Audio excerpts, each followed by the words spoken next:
সুপ্রিয় বিশ্ববিদ্যালয় ভর্তি পরীক্ষার্থী ও চাকরি প্রত্যাশী ভাই ও বোনেরা, শিকিলিকি ইউটিউব চ্যানেল ও শিকিলিকি ফেসবুক পেজের পক্ষ থেকে আপনাদের সবাইকে আন্তরিক অভিনন্দন ও শুভেচ্ছা। আজকে আমরা শিখব রবীন্দ্রনাথ ঠাকুরের প্রেমের ছোটো গল্পগুলো মনে রাখার উপায়। আমরা শিখব রবীন্দ্রনাথ ঠাকুরের প্রেমের ছোটো গল্পগুলো মনে রাখার উপায়। এখানে আমরা রবীন্দ্রনাথ ঠাকুরের গুরুত্বপূর্ণ প্রেমের ছোটো গল্পগুলো নিয়ে টেকনিক তৈরি করছি। টেকনিকটি হচ্ছে পাত্রপাত্রী শেষ রাত্রিতে শেষ কথা বলে শেষ কথা বলে দৃষ্টিদান করে মাল্যদান করল। পাত্রপাত্রী শেষ রাত্রিতে শেষ কথা বলে দৃষ্টিদান করে মাল্যদান করল। একই রাত্রিতে সমাপ্তি মেয়েটিকে নষ্টনীর মনে করে ল্যাবরেটরিতে মধ্যবর্তিনী প্রায়শ্চিত্ত করালো। একই রাত্রিতে সমাপ্তি মেয়েটিকে নষ্টনীর মনে করে ল্যাবরেটরিতে মধ্যবর্তিনী প্রায়শ্চিত্ত করালো। কি বলছি? পাত্রপাত্রী শেষ রাত্রিতে শেষ কথা বলে দৃষ্টিদান করে মাল্যদান করলো। পাত্রপাত্রী শেষ রাত্রিতে শেষ কথা বলে দৃষ্টিদান করে মাল্যদান করলো। একই রাত্রিতে সমাপ্তি মেয়েটিকে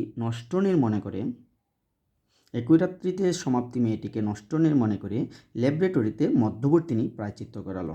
দেখুন, এখানে একটু ব্যাখ্যাটি দেখে নিচ্ছি যে পাত্রপাত্রী হচ্ছে এই পাত্রপাত্রী হচ্ছে রবীন্দ্রনাথ ঠাকুরের একটি ছোট গল্প। শেষ রাত্রি দিয়ে হচ্ছে শেষ রাত্রিও রবীন্দ্রনাথ ঠাকুরের ছোটো গল্প। শেষ কথা দিয়ে হচ্ছে শেষ কথা, দৃষ্টিদান দিয়ে হচ্ছে দৃষ্টিদান, মাল্যদান দিয়ে হচ্ছে মাল্যদান। তারপর দেখেন, একই রাত্রি দিয়ে হচ্ছে এক রাত্রি, সমাপ্তি দিয়ে হচ্ছে সমাপ্তি, নষ্টনীর দিয়ে হচ্ছে নষ্টনীর, ল্যাবরেটরিতে দিয়ে হচ্ছে ল্যাবরেটরি, মধ্যবর্তিনী, প্রায়শ্চিত্ত দিয়ে হচ্ছে প্রায়শ্চিত্ত। তো টেকনিকটি আবার আমরা দেখে নিই। পাত্রপাত্রী শেষ রাত্রিতে শেষ কথা বলে দৃষ্টি দান করে মাল্যদান করল। একই রাত্রিতে সমাপ্তি মেয়েটিকে নষ্টনীর মনে করে ল্যাবরেটরিতে মধ্যবর্তিনী প্রায়শ্চিত্ত করালো। পাত্রপাত্রী শেষ রাত্রিতে শেষ কথা বলে দৃষ্টিদান করে মাল্যদান করল। একই রাত্রিতে সমাপ্তি মেয়েটিকে নষ্টনীর মনে করে ল্যাবরেটরিতে মধ্যবর্তী প্রায়শ্চিত্ত করালো। তো এই ছিল রবীন্দ্রনাথের রচিত প্রেমের ছোটো গল্পগুলো।